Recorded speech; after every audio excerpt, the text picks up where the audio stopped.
Pada tahun 1959 untuk pertama kali terlibatlah sebuah karangan yang menyajikan sejarah gereja Indonesia dalam bahasa Indonesia. Buku ini Dr. Muller Kruger, Sajra Gereja Indonesia yang terkenal itu merupakan pembahasan pertama tentang dalam bahasa Indonesia sendiri. Setelah Dr. Muller Kruger menulis karyanya, usaha mempelajari sejarah gereja Indonesia maju terus. Sejak tahun 1959 telah terbit beberapa buku yang berharga mengenai sejarah gereja di tanah air. Para ahli di dalam negeri maupun di luar negeri telah menghasilkan sejumlah monografi baru mengenai gereja, daerah, dan mengenai pokok-pokok yang tentu, khususnya sejarah gereja-gereja di Tapanuli, Kalimantan Selatan, Jawa Timur, Sulawesi Tengah, dan Irian Jaya mengadakan serotan baru. Judul-judul karangan-karangan itu sejauh terbit dalam bahasa Indonesia kita temukan dalam daftar pustaka di bagian belakang buku ini. Karena penelitian sejarah sudah maju, maka dianggap perlu menerbitkan suatu buku yang baru sebagai ganti buku Dr. Muller Kruger. Namun karena kebutuhan yang mendesak akan sebuah buku pegangan bagi para pelajar lembaga-lembaga pendidikan teologi, mudah-mudahan berguna hendaknya bagi mereka yang mengikuti pendidikan teologi, bahkan juga bagi khalayak ramal yang ingin mengetahui latar belakang sejarah kehidupan gereja Kristen di Indonesia. Setiap usaha menggambarkan sejarah gereja akan mempunyai corak sendiri dan akan memakai patokan dan cara menilai sendiri. Ilmu sejarah gereja adalah suatu jurusan dalam ilmu teologi. Beberapa di antara gereja-gereja yang sejarahnya digambarkan dalam buku ini mempunyai materi yang di dalamnya diterangkan perkataan Rasul.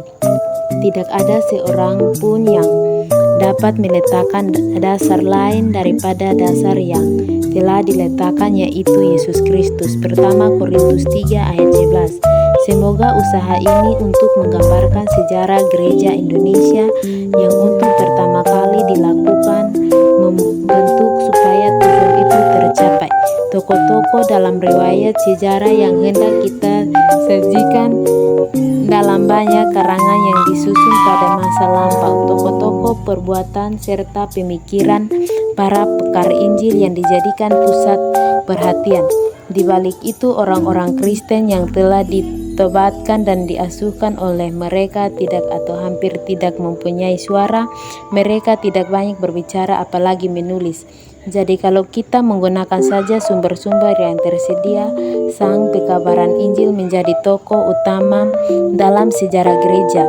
Ada ibadah, ada organisasi gereja, ada ajaran-ajaran yang dan kesalahan hati, ada kelakuan hati orang-orang Kristen terhadap saudara dan terhadap dunia sekitarnya. Dari sejarah bentuk gereja mudah dapat dilihat yang pernah disebut sebagai jawaban mereka telah mereka dengar panggilan firman Tuhan diterima. Pertama Tesalonika 1 ayat 6. Dan apabila hal itu terjadi, maka terjadilah gereja dan mulailah sejarah itu, yaitu suatu jawaban. Tentu saja sejarah gereja yang diartikan sedemikian rupa akan meliputi juga pemberian firman oleh para pekabaran Injil.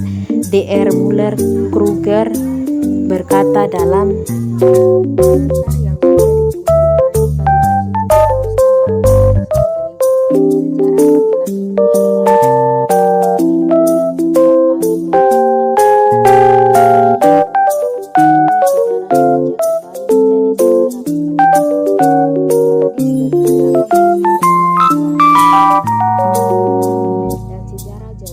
seperti yang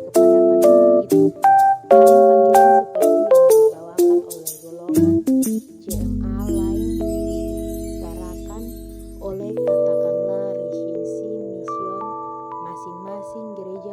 memperhatikan corak sendiri.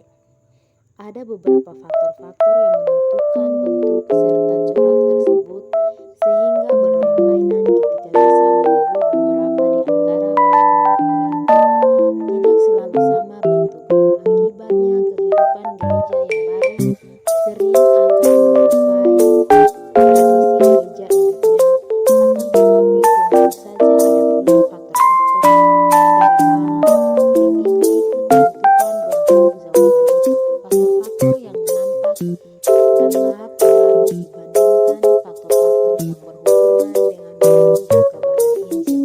Di wilayah Indonesia terdapat sejumlah besar gereja-gereja. Secara masing-masing gereja itu berbeda karena faktor yang disebut tadi di atas. Dengan lain itu diperhatikan bagaimana semboyan Bhinneka Tunggal Ika berlaku pula dalam kehidupan gereja di Indonesia, walaupun dengan yang khusus.